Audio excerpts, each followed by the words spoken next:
The morning sun was rising over Seoul when the sky turned dark. Admiral Kim Tae-ho was drinking his coffee in the Seoul Defense Command Center when the alarms started screaming across the room.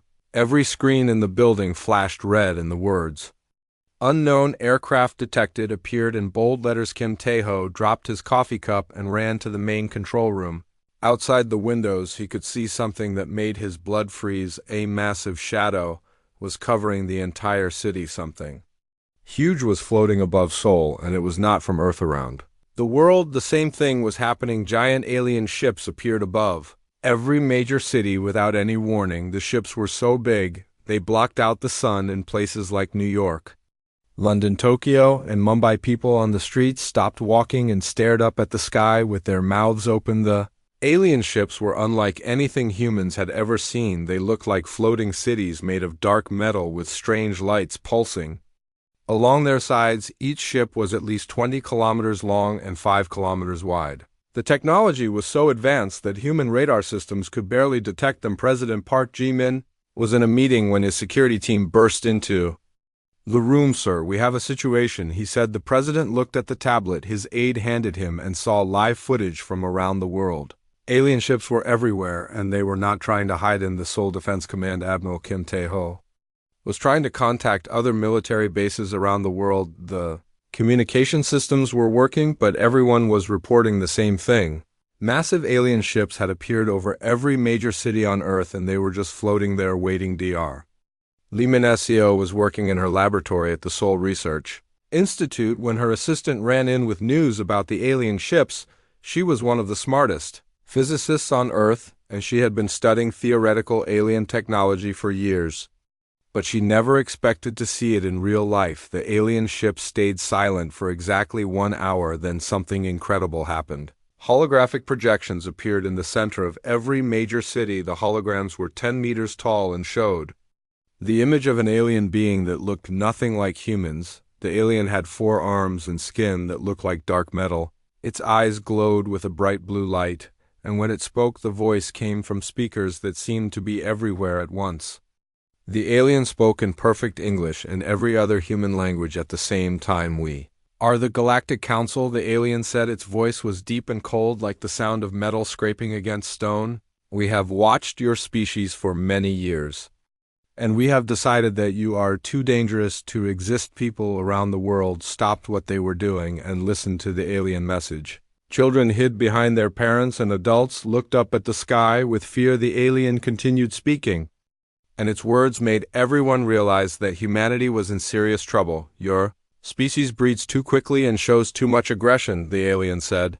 "You have proven that you cannot live peacefully with others. We have seen what happens when species like yours are allowed to spread across the galaxy. They destroy everything they touch." Admiral Kim Tae-ho listened to the message from the command center and felt his hands shaking. The alien was talking about destroying all of humanity, like it was discussing the weather. The alien showed no emotion and seemed to think that killing billions of people was a normal thing to do. The alien raised one of its 4 arms and pointed at the camera. "We are giving you 72 hours to surrender completely," the alien said. "If you do not surrender, we will destroy your planet and every living thing on it. This is not a negotiation. This is your final warning." President Park Ji-min watched the broadcast from his office and immediately called an emergency meeting with world leaders. The alien ships had technology that was far beyond anything humans had ever created. Their weapons could destroy planets, and their shields seemed impossible to break. Dr. Lee Min-seo recorded the alien broadcast and started analyzing it immediately. Something about the alien technology felt familiar to her. The energy patterns in their ships reminded her of theories she had studied in university, but the aliens had actually built working versions of those theories. The alien finished its message and the holograms disappeared. The ships remained floating above the cities, but they stayed completely silent. People around the world started panicking. Some ran to their cars and tried to leave the cities, while others went to churches and prayed in government buildings. Around the world, leaders were having emergency meetings. Most of them wanted to surrender immediately because fighting the aliens seemed impossible. The alien ships were too big and too powerful for human weapons to damage them. Admiral Kim Tae-ho gathered his best officers and started planning anyway. Even if the situation seemed hopeless, he was not going to give up without a fight. The alien ships might be powerful, but they had made one mistake. They had given humanity 72 hours to prepare Dr. Limanesio worked through the night studying the alien technology. She noticed that the aliens used a type of energy that human scientists had been researching for decades. The aliens had mastered this energy, but they also seemed to depend on it completely. As the first day passed, the alien ships remained silent and motionless above the cities. People who had tried to leave found that the aliens had created some kind of barrier around the major population centers. No one could get more than 50 kilometers away from the cities. The military tried firing missiles at the alien ships, but the weapons just bounced off invisible shields. The aliens did not even respond to the attacks. It was like they considered human weapons to be toys that could not hurt them. President Park Ji-min spoke to the world on television. "We will not surrender without exploring every option," he said. "We are human beings, and we do not give up easily. We will use every hour we have been given to find a way to protect our planet." Dr. Limanesio made a discovery that changed everything. The alien ships were connected to each other through some kind of invisible network. The energy signatures showed that all the ships were sharing power and information instantly across vast distances. She realized that the aliens had built their entire civilization around this network technology. It made them incredibly powerful, but it also meant they had a weakness. If someone could disrupt the network, the entire alien fleet might be vulnerable. As the second day began, strange readings started appearing on monitoring equipment around the world. The alien ships were showing small signs of instability. Their energy patterns were fluctuating slightly, and some of their lights were flickering. Admiral Kim Tae-ho received reports from bases around the world that the alien ships were not as stable as they had appeared. The aliens had given humanity an ultimatum, but they might have also given them the time they needed to find a way to fight back. The countdown continued, and humanity prepared for the most important battle in their history. The aliens thought they were dealing with a primitive species that would surrender without a fight, but they were about to learn that humans were much more dangerous than they had realized. General Park Hyun-woo gathered the world's top military leaders in a secret underground bunker beneath Seoul. The room was filled with tension as officers from every major country studied the plans for humanity's desperate counterattack against the alien fleet. The quantum disruption device was ready, but using it would require perfect coordination between military forces around the world. One mistake could doom the entire operation and give the aliens time to adapt their defenses. Dr.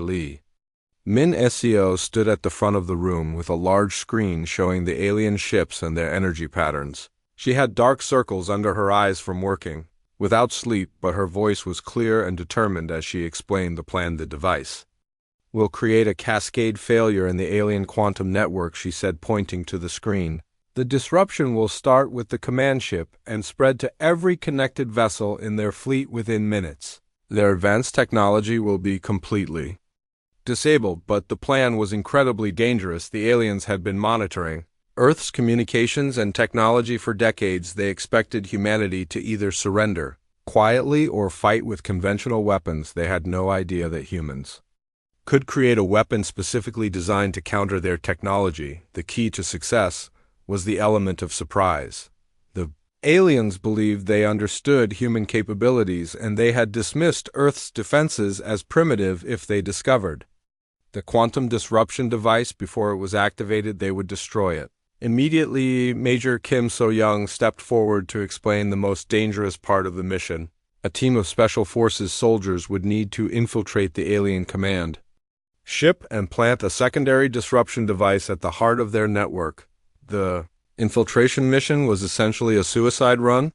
The soldiers would have to get past alien defenses, board their command ship, and reach the quantum network core without being detected. The chances of survival were almost zero, but volunteers lined up to participate. Every soldier in the room understood that this mission could save humanity, and they were willing to die for that chance. Major Kim selected the best fighters and technical experts for her team. Admiral Kim Tae-ho coordinated the naval and air forces that would create a diversion during the infiltration. The conventional attacks would not damage the alien ships, but they would draw attention away From the Special Forces team, the plan required split-second timing. The quantum disruption device would be activated at the exact moment when the alien fleet was most vulnerable.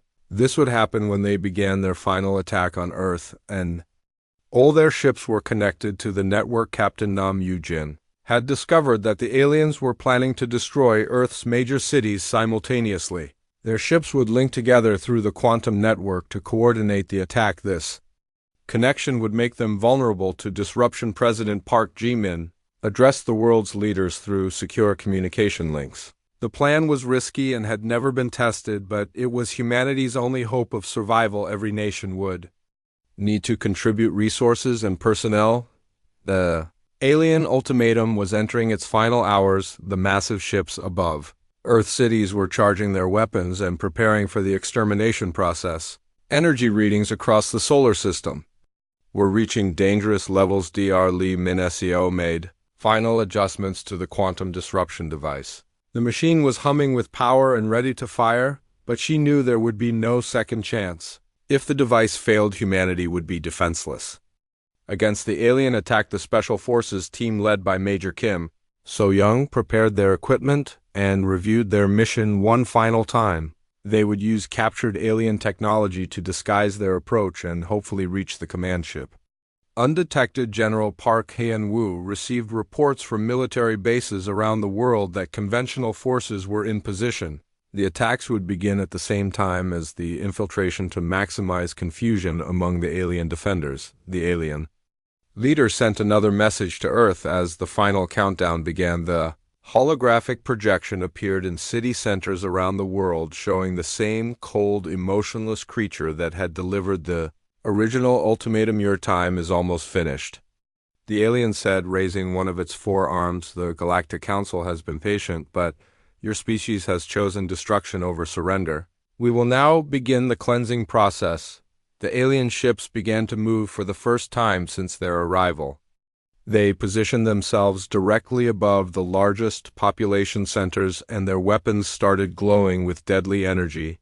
The aliens were preparing to carry out their threat, but Major Kim So-young and her team were already moving toward the command ship using stealth technology developed from studying alien transmissions. They had one chance to get close enough to plant the secondary disruption device. The infiltration team consisted of 12 soldiers and 2 technical specialists. Each person had been chosen for specific skills that would be needed to penetrate alien defenses and reach the quantum network core. Dr. Lee Min-seo monitored the alien energy patterns and waited for the perfect moment to activate the disruption device. The aliens were connecting their ships through the quantum network, and their defenses were focused on the planet below. Admiral Kim Tae-ho gave the signal, and conventional forces around the world began their attacks. Missiles and fighter jets struck the alien ships with everything humanity had available. The weapons had no effect on the alien shields, but they created the distraction needed for the infiltration. The alien commanders were confused by the sudden human resistance. They had expected surrender or panic, but not coordinated military action. The attacks drew their attention away from the small team approaching their command ship. Major Kim So-young's team reached the alien command ship and began their infiltration. The ship was enormous and filled with technology that seemed almost magical, but the soldiers pressed forward knowing that humanity's survival depended on their success. The quantum disruption device was ready to fire. Dr. Lee Min-seo had her finger on the activation button, waiting for the signal that the infiltration team had reached their target. The timing had to be perfect or both missions would fail. The alien weapons were almost fully charged and ready to begin the destruction of Earth's cities. The aliens had no idea that their ultimate moment of triumph was about to become their greatest defeat. General Park Hae-woo coordinated the final phase of the operation. Everything depended on the next few minutes. The species that had ruled the galaxy for millennia was about to discover that they had made a fatal mistake in threatening humanity. The infiltration team reached the quantum network core and began planting the secondary disruption device. Major Kim So-young sent the signal.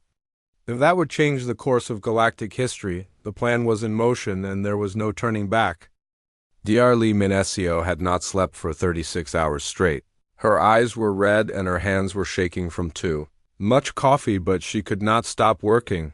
The fate of humanity depended on understanding the alien technology, and she was getting close to a breakthrough. Her team at the Seoul Research Institute had been working around the clock, analyzing every piece of data they could gather about the alien ships. The laboratory looked like a war zone with papers scattered everywhere and computer screens showing complex equations and energy patterns. Lieutenant Colonel Choi Sung-ho arrived at the laboratory with a briefcase full of classified military files he had been working with intelligence agencies around the world to gather information about the alien fleet. His uniform was wrinkled, and he looked as tired as Dr. Lee, but his eyes were still sharp. Doctor, we have new information, he said as he opened the briefcase. The military satellites have been monitoring the alien ships continuously, and we found something interesting. The aliens are not as invincible as they want us to believe. Dr. Lee Min Seo looked at the satellite images and data readings that Choi Sung-ho had brought. The alien ships were impressive, and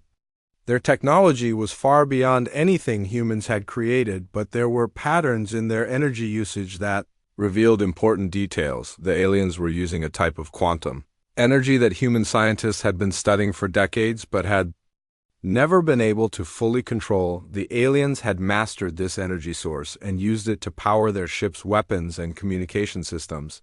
But Dr. Lee realized something that made her heart race. The aliens had become completely dependent on this quantum energy system. Their entire civilization was built around it, and they could not function without it. This dependency might be their greatest weakness. She spent hours analyzing the energy patterns and comparing them to theoretical models that human scientists had developed. The aliens were incredibly advanced, but they had made their technology too specialized. They had put all their power into one system. Captain Nam Yu-jin led a team of the best hackers and computer experts in the world. They had been trying to break into the alien communication systems. Since the ships first appeared, most of their attempts had failed, but they had managed to intercept some alien transmissions. The intercepted messages revealed something surprising.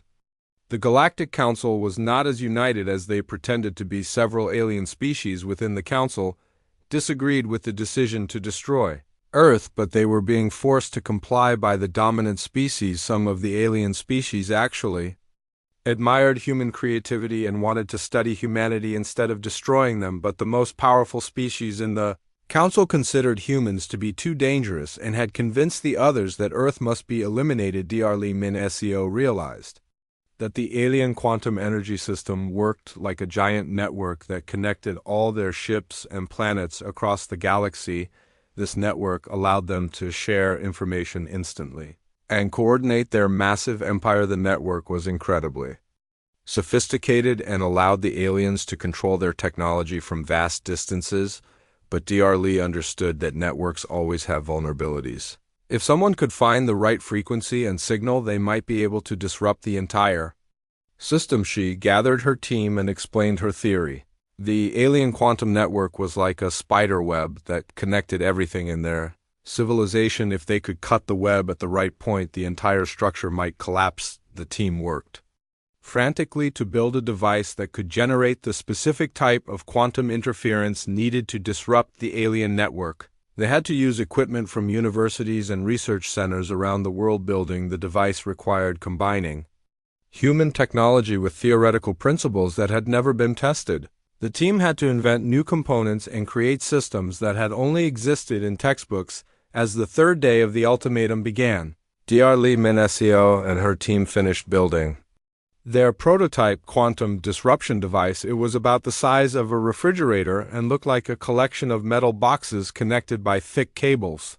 The device was designed to create a cascade effect in the alien quantum network. Starting with one ship, the disruption would spread through the network like a virus affecting every connected system. This would cut the aliens off from their technology, but the device had never been tested, and there was no way to know if it would work. The team had built it based on theory and desperation. If it failed, humanity would face destruction with no other options. Dr. Lee explained the risks to Admiral Kim Tae-ho and President Park Ji-min. The device might work perfectly, or it might do nothing at all. There was also a chance that it could backfire and make the aliens even more powerful.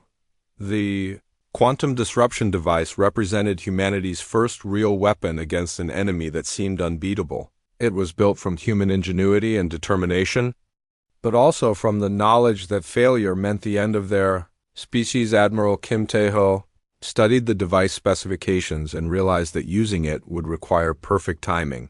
The aliens would have to be caught completely off guard, or they would adapt their defenses and become immune to the attack. The device needed to be activated when the alien network was at its most vulnerable. This would happen when the aliens were coordinating their final attack on Earth. All their ships would be connected to the network at the same time. Captain Nam Yoo-jin discovered that the alien ships were beginning to power up their planet-killing weapons. The energy readings from the fleet were increasing rapidly, and the aliens were preparing to carry out their threat. Dr. Lee and SEO realized they had very little time left. The aliens would begin their attack within hours, and once they started, there would be no way to stop them.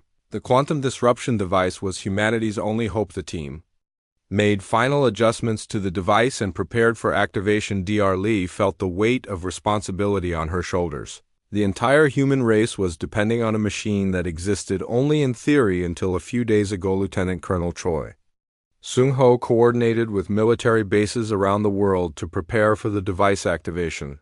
If the plan worked, the aliens would be vulnerable for a short time and humanity would need to be ready to press their advantage. The alien ships continued their preparations for the final attack. Their weapons were charging and their shields were at maximum power. The aliens believed that humanity would surrender or be destroyed within hours, but humanity was about to prove that underestimating human creativity and determination was a fatal mistake. The species that had been marked for extinction was preparing to turn the tables on their would-be executioners. Dr. Lee Min-seo looked at her team and saw the same determination in their eyes that had driven humans to explore space and build civilizations. The aliens had given them 72 hours to surrender, but humanity had used that time to build a weapon that could destroy gods. The quantum disruption device hummed with power as the team prepared for activation. The fate of humanity and the future of the galaxy would be decided in the next few hours.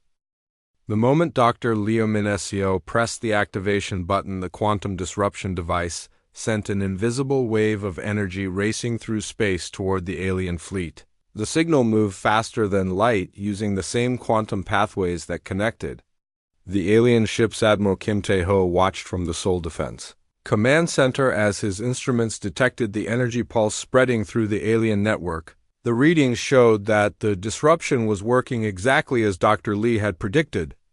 Alien command ship was the first to be affected. Strange lights began flickering along its hull, and the massive vessel started to shimmer like a mirage in the desert. The aliens inside were experiencing system failures throughout their ship. Major Kim So-young and her infiltration team felt the ship shaking around them as the quantum network began to collapse. The alien crew was running through the corridors in panic as their technology failed in ways they had never experienced. The secondary disruption device that the team had planted at the network core was amplifying the effect. The cascade failure was spreading faster than the aliens could respond. Their backup systems were failing and their weapons were powering down within minutes.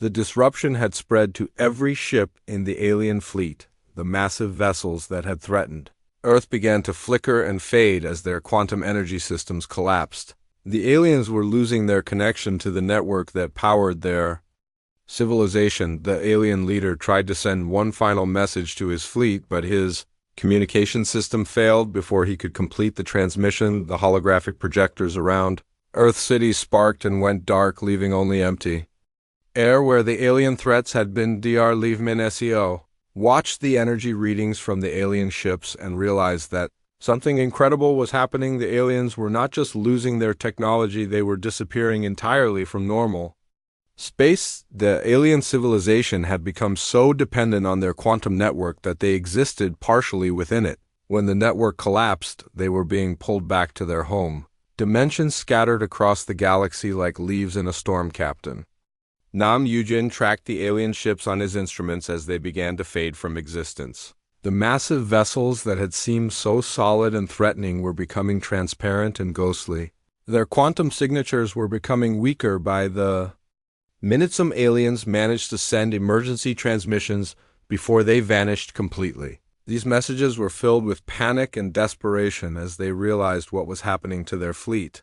The beings who had ruled the galaxy for millennia were helpless. The alien transmissions that Captain Nam's team intercepted revealed the true scale of the disaster. The quantum network had not just connected the ships above Earth, it had linked the entire Galactic Council empire across thousands of star systems. The network collapse was spreading throughout the galaxy, affecting alien colonies and outposts that were light years away from Earth. The Council's entire civilization was unraveling because of the disruption that had started above Earth. City's Admiral Kim Tae-ho received reports from observatories around the world that the alien ships were becoming invisible to most sensors. The vessels were still there, but they were fading into a different dimension as their quantum anchors failed. The alien leader appeared one final time in a flickering hologram above Earth cities, but his image was distorted and his voice was breaking up. "We did not understand," he said, his forearms reaching toward the camera. "Your species is more dangerous than we realized." The hologram showed the alien leader being pulled backward by invisible forces as his ship lost cohesion. His final words were a warning that would echo across the galaxy: "Beware, the humans, they have power beyond imagination." President Park Ji-min watched the alien leader's final transmission from his office and felt a mixture of relief and concern. Humanity had won, but they had also demonstrated a capability that would make other alien species either fear them or want to ally with them. The alien ships continued to fade as their quantum coherence failed completely. The beings inside were being scattered across dimensions and star systems with no way to return to normal space. Their empire was collapsing faster than they could comprehend. Major Kim So-young and her team were still inside the alien command ship when it began to phase out of existence. The soldiers felt a strange pulling sensation as the ship's quantum field destabilized around them. The infiltration team activated their emergency teleportation devices just as the command ship vanished entirely. They materialized back on Earth safely, but they had witnessed something that would haunt them forever: the complete destruction of a galactic empire. Dr.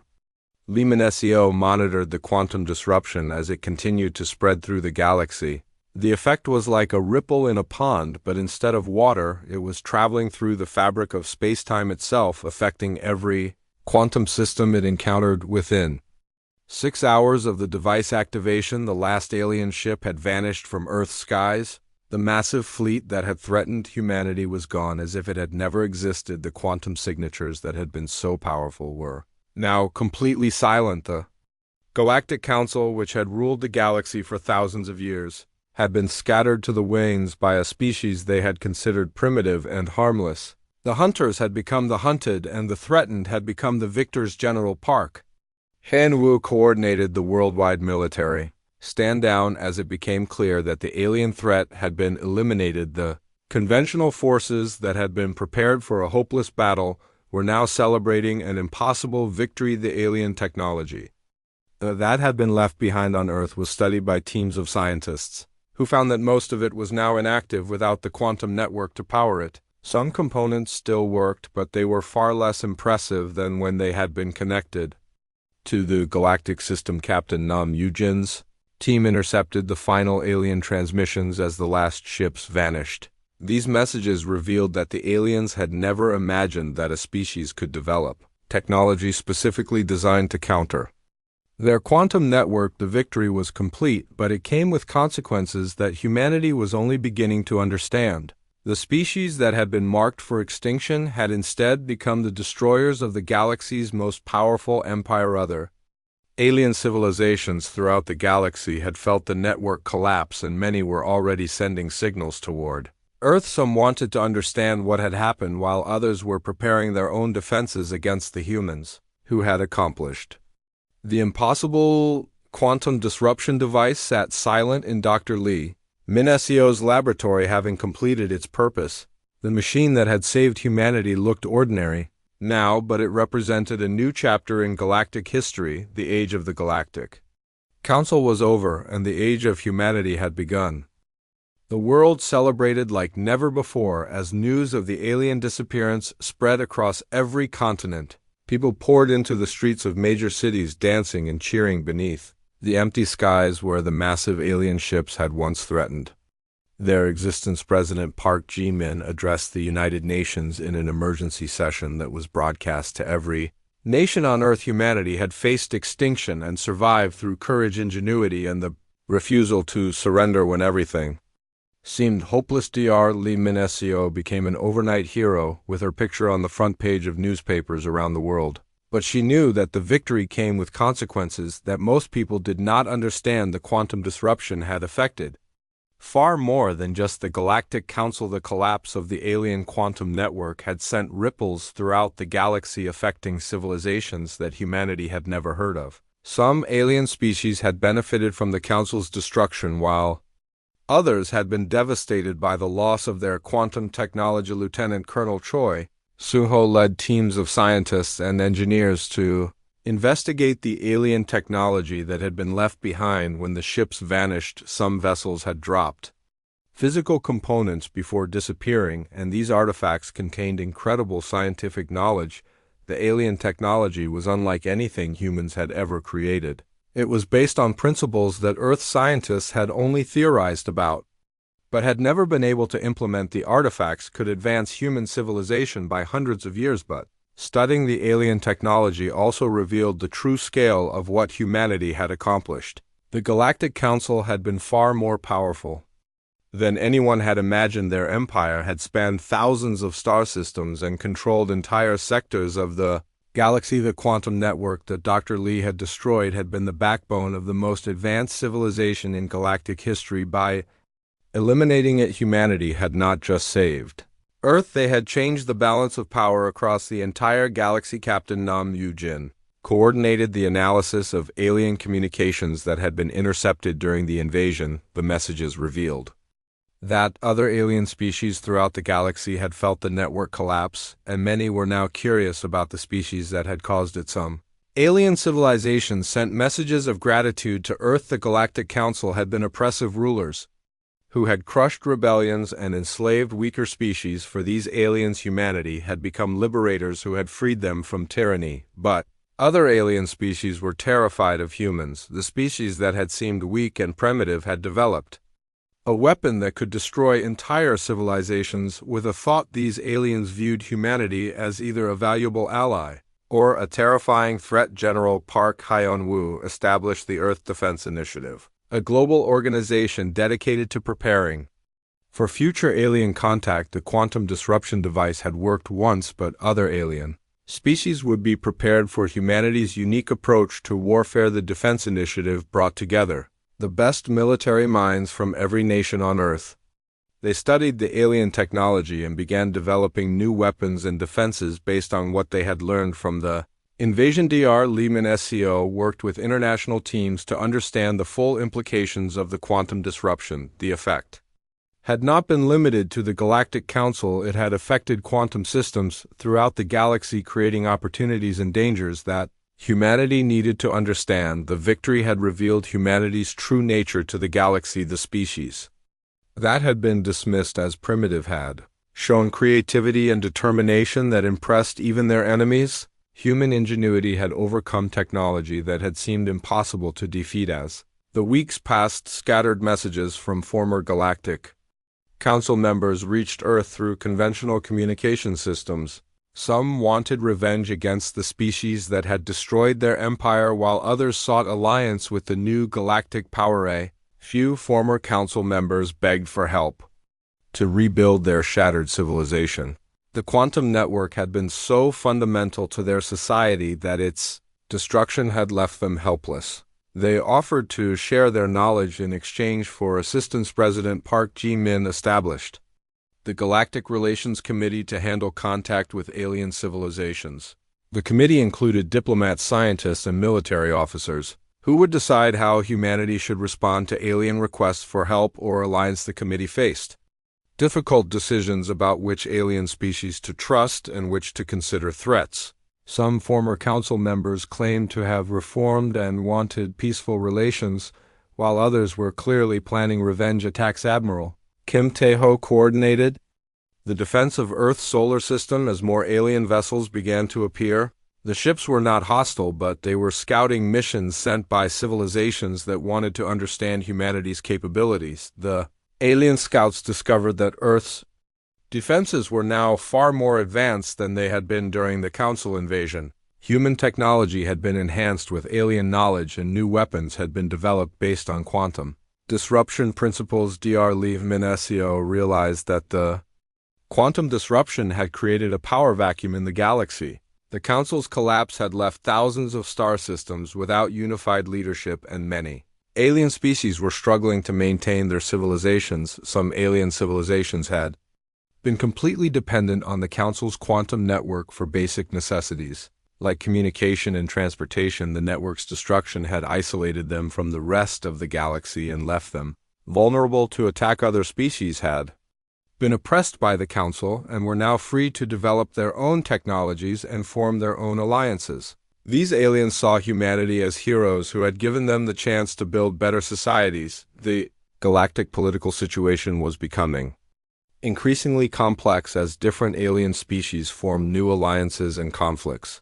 The universe that had been stable under Council rule was now chaotic and unpredictable. Captain Nam Yujin led humanity's first diplomatic mission to contact friendly alien species. The mission was dangerous because many parts of the galaxy were now controlled by hostile actions, but it was necessary to establish peaceful relations. The diplomatic team discovered that humanity's reputation had spread throughout the galaxy. Some aliens feared humans as destroyers, while others respected them as liberators.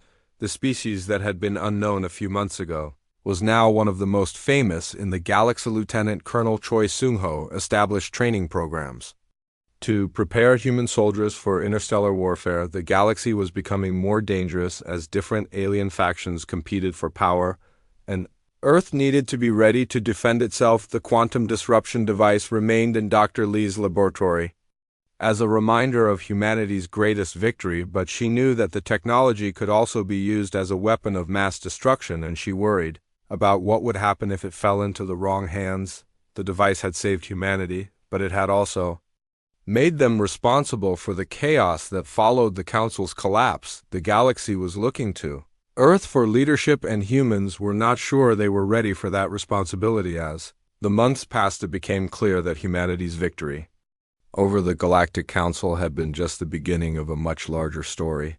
The species that had been threatened with extinction had become a major player in galactic politics. The universe was watching to see what humanity would do with their newfound power. Would they become conquerors like the Council had been, or would they use their strength to create a better galaxy for all species? The answer would determine the future of countless civilizations. 3 months after the Galactic Council's disappearance, Earth received its first official diplomatic contact from the galaxy. A fleet of smaller alien ships appeared at the edge of the solar system, but these vessels came in peace, not war. The ships belonged to a coalition of younger alien species that had formed a new government after the Council's collapse. They called themselves the Galactic Alliance, and they wanted to establish peaceful relations with the humans who had liberated them. From tyranny, Ambassador Lee Hae-jin was chosen to lead humanity's first interstellar diplomatic mission. She had been a career diplomat before the invasion and had spent months studying alien cultures and languages. Her team included scientists, military advisors, and cultural experts. The aliens who had suffered under the Galactic Council's rule saw humanity as liberators, not conquerors. The Council had oppressed dozens of species and prevented them from developing their own technologies and forming their own alliances. The alliance species offered to share their knowledge and technology with humanity in exchange for protection and partnership. They had resources that Earth needed, and humans had proven that they could defend themselves. And their allies. Dr. Lee Minesio worked with alien scientists to develop new technologies that combined human creativity with alien knowledge. The collaboration produced innovations that neither species could have achieved alone. The quantum disruption device had been just the beginning. Human ingenuity and alien wisdom together created advances in energy production, space travel, and communication that seemed almost magical. The Alliance aliens were amazed by humanity's approach to problem solving. Humans thought differently than most galactic species, and their unique perspective made them valuable partners in exploring the galaxy's mysteries. President Park Ji-min signed the first interstellar treaty in human history, the Earth Alliance Compact, established trade relationships, defense agreements, and cultural exchange programs that would benefit both sides for generations. But not all of the galaxy welcomed humanity's rise to power. The former council members who had managed to survive the network collapse were now scattered refugees in their own galaxy. Some tried to rebuild their empire while others sought revenge. The survivors had lost most of their advanced technology when the quantum network collapsed, but they still had knowledge and resources that made them dangerous. They began forming alliances with other hostile species. Admiral Kim Tae-ho coordinated Earth's defenses as reports came in of former council members attacking Alliance worlds. The survivors were trying to rebuild their power by conquering weaker species, and they saw humanity as their primary enemy. The attacks forced humanity to make a difficult decision. Earth could remain isolated and safe, or they could help defend the species that had become their allies. President Park chose to honor the alliance agreements. Captain Nam Yoo-jin commanded Earth's first interstellar fleet. Ships built with a combination of human engineering and alien technology, these vessels were faster and more powerful than anything the old council had possessed. The human fleet's first mission was to defend an alliance world that was under attack by council survivors. The battle would test whether humanity could fight effectively in space and protect their new allies. The space battle was unlike anything humans had ever experienced. The enemy ships used advanced weapons and tactics, but the human fleet had advantages that the council survivors had not expected. Human pilots were more creative and unpredictable than most aliens. They used unconventional tactics and took risks that alien commanders would never consider. This flexibility gave them an edge in combat. The battle ended with a decisive human victory. The council survivors were forced to retreat, and the Alliance world was saved. The news of humanity's success spread quickly throughout the galaxy. Dr. Lee Min-seo continued her research into quantum technology and made discoveries that revolutionized galactic science. Her work led to new forms of faster-than-light travel and communication that connected distant worlds. The quantum disruption technology was adapted for peaceful purposes, creating networks that could be controlled and shut down safely if necessary. These systems were more secure than the Council's old network. Lieutenant Colonel Choi Sung-ho established training academies on Alliance worlds where human military tactics were taught to alien soldiers. The combination of human strategy and alien technology created formidable defense forces. The galaxy was becoming more peaceful as the Alliance grew stronger. Former Council territories were liberated and their populations were given the freedom to choose their own government. Some former Council species asked to join the Alliance after experiencing human leadership. These aliens had been oppressed by their own governments and wanted to be part of a more democratic system. The Alliance became a model for galactic cooperation that was based on mutual respect rather than domination. Each species contributed their unique strengths while maintaining their cultural identity. Ambassador Lee Hae-jin negotiated agreements with dozens of alien civilizations. Some joined the Alliance while others remained independent. But friendly, the galaxy was becoming a network of peaceful cooperation. But humanity's greatest challenge was learning to use their power responsibly. The species that had been threatened with extinction now had the ability to destroy entire civilizations. They had to decide what kind of galactic citizens they wanted to be. President Park Ji-min established the Galactic Ethics Council to ensure that human actions in space were guided by moral principles. The council included representatives from Earth and Alliance worlds. The Ethics Council created rules for using quantum disruption technology and other powerful weapons. These weapons could only be used for defense and never for conquest or revenge. General Park Hae-woo retired from military service and became the first human ambassador to the Galactic Core. He worked to establish peaceful relations with the ancient civilizations that lived near the galaxy's center. The core civilizations had remained neutral during the Council's reign, but they were interested in humanity's unique approach to galactic politics. They offered to share ancient knowledge with the Alliance. Dr. Lee Minicio discovered that the galaxy contained dozens of other quantum networks that had been hidden from the Council. These networks connected peaceful civilizations that had avoided the Council's attention. The hidden networks formed a shadow galaxy of cooperative species that had survived by remaining invisible to the Council's sensors. These civilizations welcomed humanity and the Alliance as kindred spirits. Captain Nam Yujin explored the galaxy's outer rim and discovered new worlds that had never been contacted by any galactic civilization. These worlds became part of the Alliance and added their own unique perspectives. The Alliance continued to grow as more species joined the coalition. The galaxy was becoming a place where cooperation was more valuable than conquest and where diversity was celebrated rather than feared. 5 years after the Council's disappearance, the galaxy had been transformed. The oppressive empire that had ruled for millennia had been replaced by a democratic alliance that valued freedom and cooperation. Humanity had proven that sometimes the greatest victory comes not from superior technology, but from the courage to fight when everything seems hopeless. The galaxy had learned to respect the humans from Earth. The species that had been marked for extinction had become the galaxy's protectors. The Council's threat had been empty, but humanity's promise to defend freedom was real and lasting. The universe was now a place where any species could achieve greatness through cooperation and determination. The age of tyranny was over, and the age of alliance had begun thanks to the humans who had refused to surrender.